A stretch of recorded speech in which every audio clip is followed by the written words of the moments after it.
Good day, everybody. It's Carpo here. I'm in my car, obviously. I'm just getting on the freeway and I'm heading to the dentist. This will be my 7th or 8th trip in the last few months. I've probably taken more trips to the dentist in the past few months than I did in most of my life previously. And I've had a lot of tooth issues over my lifetime. I've had toothaches that just crippled me for a couple days, and it comes down to the anxiety of going to the dentist, and that's what I wanted to talk about here. Anxiety is something that I am well versed in. When I was younger, especially in my late 20s to mid 30s, I had a lot of stress in my life, and I realized most of it was manifested by myself.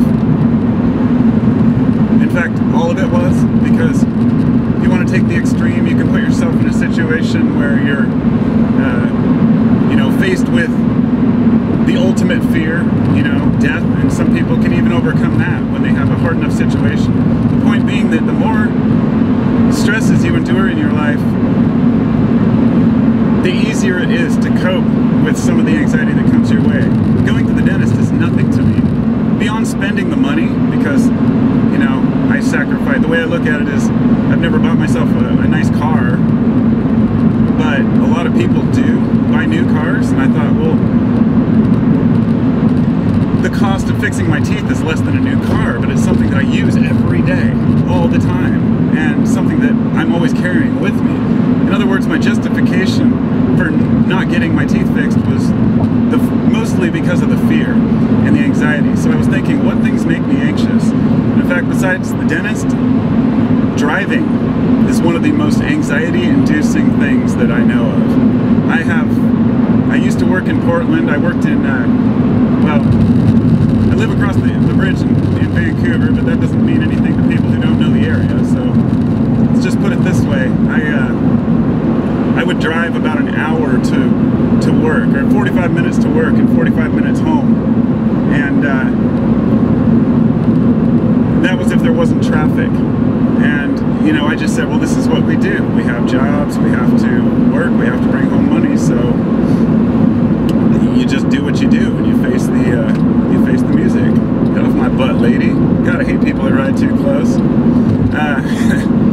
So, what can we do to overcome these anxieties and these anxious moments? Put everything in perspective. Look at reality for a minute and say, wait a minute, I'm stressed about this because of, let me put it a different way. And I've talked about, the things that we worry about, our circle of concern and our circle of influence, but this is different. This is like, beyond looking at if there's anything we can do about it to change it, because that's a big one. Ask ourselves if it's something that's affecting us right now, or if it's something we're worrying about in the future. So if you're stressing because you are in pain at the moment, or having an issue at the moment, that's natural, but the question is, do you carry it with you? Your stresses past the time when they happen, when you don't need to, and do you create stresses over things that haven't happened yet? So if you're worried about an upcoming test or something you have to do at work, it's really hard to beat those. I think it's really hard to get over that, but I just wanted to I should go. I'm going to be there in a minute, so I should turn this off, but I just wanted to say that